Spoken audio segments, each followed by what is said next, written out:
சினிமால லட்சத்துல ஒருத்தன் தானே ஜெயிப்பான், மத்தவெல்லாம் பிச்சை தானே இருப்பான். இவ்வளவு நாளா ஃப்ராட் பண்ண, ஆனா இன்னைக்கு படம் எடுக்கிறக்கா வாத்தியாரே கொலை பண்ண மாட்டோம்.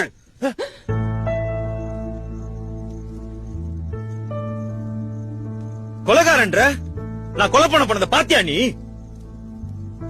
ஆமையா, நான் ஃப்ராடு தான். எதனால? உன்னாலயும் முட்டாள்தனமான கண்டிப்புனாலையும். சின்ன வயசுல கதற கதற ஸ்கூல்ல கொண்டு போய் விட்ட, இப்ப வரைக்கும் படிப்பு படிப்புன்னு கதற விட்டுட்டு தானே இருக்க. காய்ச்சல்னால கொண்டு போய் ஸ்கூல்ல விடுவேன், ஃபெயில் ஆனா மொட்டை அடிப்பேன். நீ சூடு வச்சிருந்தா கூட ஆறி இருக்குயா. ஆனா மேக்ஸ் மொட்டை சயின்ஸ் மொட்டைன்னு ஊர்ல எல்லாரும் கிண்டல் பண்ணது, அந்த வழி இன்னும் ஆறாமதாயா இருக்கு.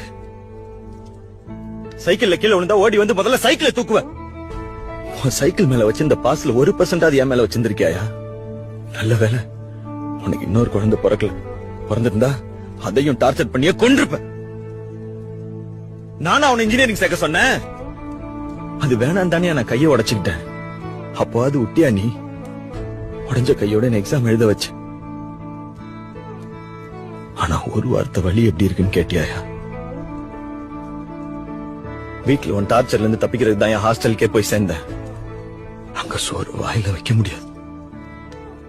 என்னைக்காவது ஒரு நாள் திருப்தி அம்மா கையில சாப்பிடலான்னு வந்தா, அப்பவும் எக்ஸாம் எப்போ மார்க் என்னன்னு மட்டும் தான் கேட்பேன். சாப்பிட்டியாடான்னு ஒரு வார்த்தை கேட்டிருக்கியா? சினிமாச வந்தவன நேரா உங்ககிட்ட வந்தானே சொன்னேன். அப்பவே நீ பரவாயில்ல ஒரு தடவை ட்ரை பண்ணி பாடுறான்னு சப்போர்ட் பண்ணியிருந்தா, இப்ப எதுக்கு அந்த நிலைமை? அதை விட்டுட்டு ஒரு பைத்தியக்காரனை கூட்டு வந்து நீயும் அப்படிதான் ஆயிருவன்ற மனுஷனாயா நீ? யோ, இது வரைக்கும் நீ எனக்காக என்னையா பண்ணிருக்க?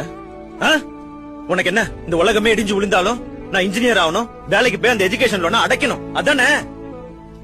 கவலைப்படாத, அது எப்படியாவது நான் அடைச்சிடுறேன்.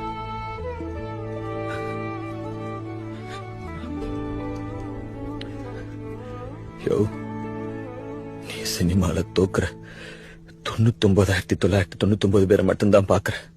ஆனா நான் ஜெயிக்கிற ஒருத்தனை தான் பாக்குறேன்.